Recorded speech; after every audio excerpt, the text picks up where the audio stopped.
और इसमें सरकार, गैर सरकारी संस्थान सब लोग मिलकर काम कर रहे हैं।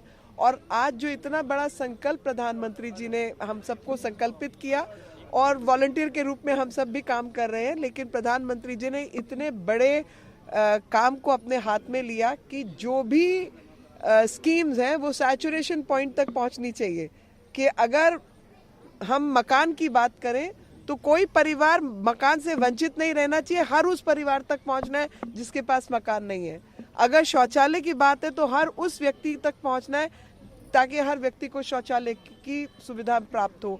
हर व्यक्ति का बैंक खाता खुले, हर व्यक्ति को जिसको मुद्रा लोन की आवश्यकता है उस तक मुद्रा लोन पहुंचे, या स्वनिधि पहुंचे, या इंश्योरेंस की जितनी स्कीम्स है वो पहुंचे। और वो तभी संभव होगा जब भारत का हर व्यक्ति, खास तौर पे युवा शक्ति, संकल्पित होकर उन लोगों को ढूंढ कर लाए और इन स्कीम्स के साथ जोड़े।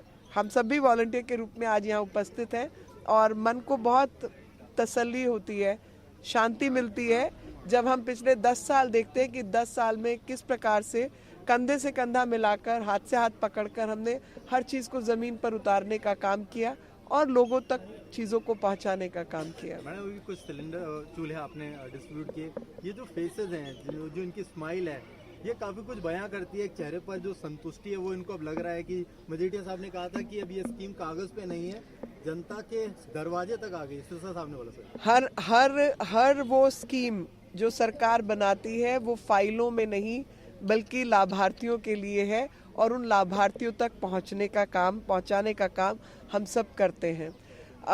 जहां तक आपने गैस के चूल्हे की बात की तो मैं दिल्ली से ही हूं, यहीं पैदा हुई थी। मैं आपको वो दिन बताना चाहती हूँ कि जब गैस के सिलेंडर लेने के लिए क्षेत्रीय सांसद या मंत्री के हस्ताक्षर चाहिए होते थे। घर में फ़ोन लगना एक बहुत बड़ी उपलब्धि होती थी, और बिना सांसद के और बिना मंत्री के हस्ताक्षर के फ़ोन नहीं लगता था जी। और हम सबके घरों में वो सीन हमने देखे हैं, और वो दिन भी देखे हैं कि जब कोई तीज त्योहार पे गैस का सिलेंडर पहले ख़त्म हो गया तो एक सिलेंडर होता था, दूसरा सिलेंडर या तो ब्लैक का होता था या नहीं होता था।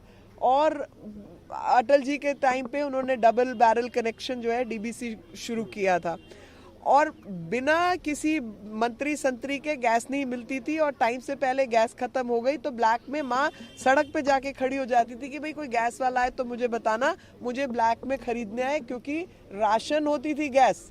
महीने से पहले आपको एक सिलेंडर नहीं मिल जाता था, हफ्ता पहले अगर खत्म हो गया तो गैस नहीं मिलती थी, और ब्लैक में आर्म ट्विस्टिंग करके पैसे वसूले जाते थे।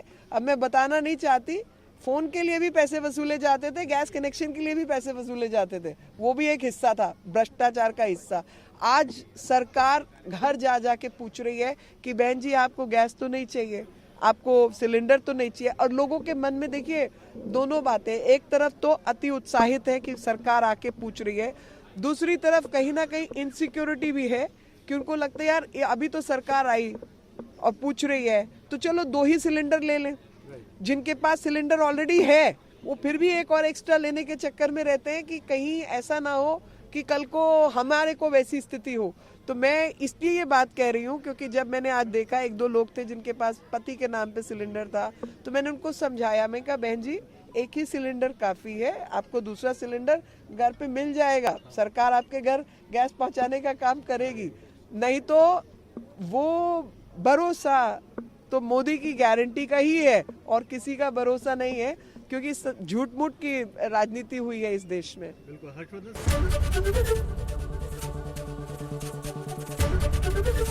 एबीपी गंगा, खबर आपकी, जुबान आपकी।